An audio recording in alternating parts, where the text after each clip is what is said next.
Yağışlı bir gündən hər kəsə salam. Kanalıma və yeni videoma xoş gəlmisiniz.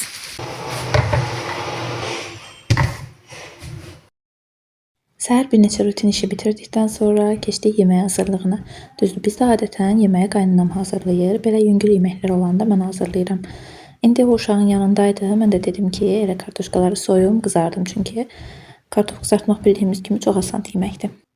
Keçən dəfə təmizlik vlogu paylaşandan bu yana takipçilərimiz sayı həddindən çox artıb.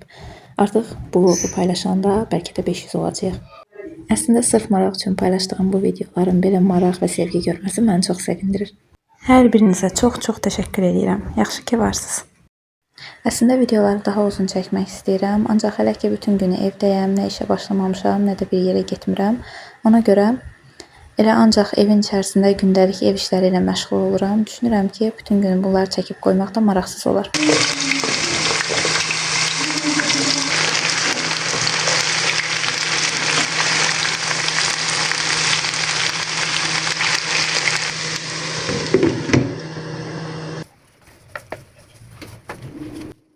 Çoxdan ürəyimizə dovğa düşmüşdü. Elə qaynanamla bugün dedik ki, gətirək günortaya dovğa bişirək. Göyərtilər qəşəngcə yudum, doğradım. Hətta üstündə bir xeyli əlləşdim ki, xırda olsunlar. Ondan sonra da keçdim kələm doğramağa. Bəzi yerlərdə dovğaya kələm vurulmur, ancaq biz dovğaya kələm vurmağı sevirik. Məsələn, mənim mamam da vurmurdu, ancaq mən gəldim burada gördüm ki, kələmli dovğa daha qəşəng olurmuş. Əlavə olaraq mən gəlin gələndən sonra dovğanın içərisinə soyutma yumurta qatmağı da öyrənmişəm.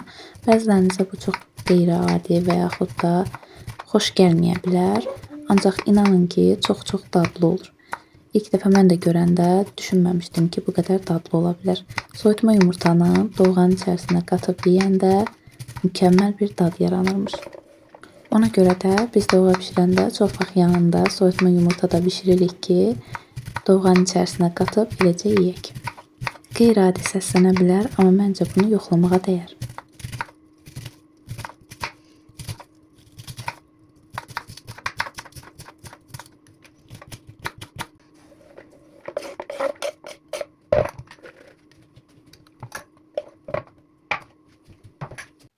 Və artıq dovğamız da pişdi, hazır oldu.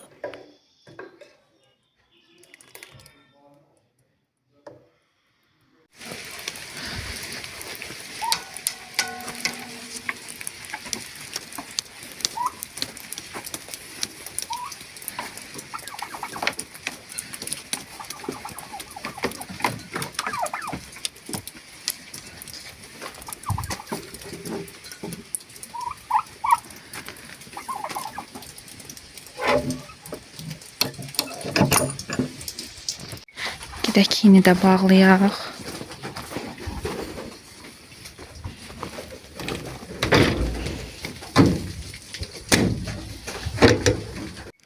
Bir dənə bu güllərin gözəlliyinə baxın. Çox qəşəngdir axı bu. Elə gözəl görünür ki. Axşam yeməyimizi də yedik. Qalan dovğanı da tökdüm belə bir qazana. Düzdür, tökəndən sonra gördüm ki, bu qazan çox balacadır. Amma daha başqa bir qazana töküb əlavə bulaşıq qab çıxartmaq istəmədim. Ona görə də elə bunda gedir soyuducuya. Bu qabın içində yağ yanıb. Bilmirəm bunu necə təmizləyim. Yağ sökücü falan içinə eləyib saxlamaq istəyirəm. Əgər bilirsinizsə bunu necə təmizləmək yazın, zəhmət olmasa. Əgər alınmasa da atacam getsin. Həyətdəki köhnə evi təmizlədiyim vlogda çox adam evin çox geniş, böyük, gözəl olduğunu və biraz təmir olunarsa çox yaxşı görünəcəyini demişdi. Hətta bir neçə nəfər bu evi kirayə verməyimizi belə məsləhət görmüşdü. Əslində əvvəl mən də belə düşünürdüm. Ancaq belə bir problem var ki, kənddə qaz yoxdur. Ona görə də düşünmürəm ki, kimsə gəlib burada kirayə qala bilər. Üstəlik də kənd Qəbələnin turistik bölgələrinə xeyli uzaqdadır. Və həyatın ortasında dağınıq, sökük bir yer olmaqdansa elə tamamən olmaması yaxşıdır.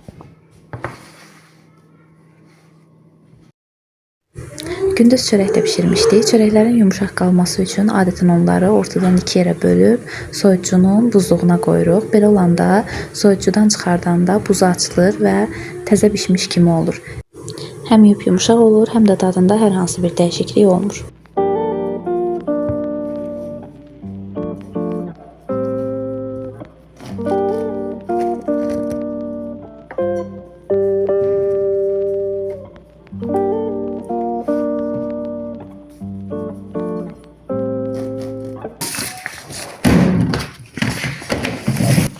Bu isə mənim gün ərzində ən azı 20 dəfə elədiyim iş. Oyuncaqları yığmaq.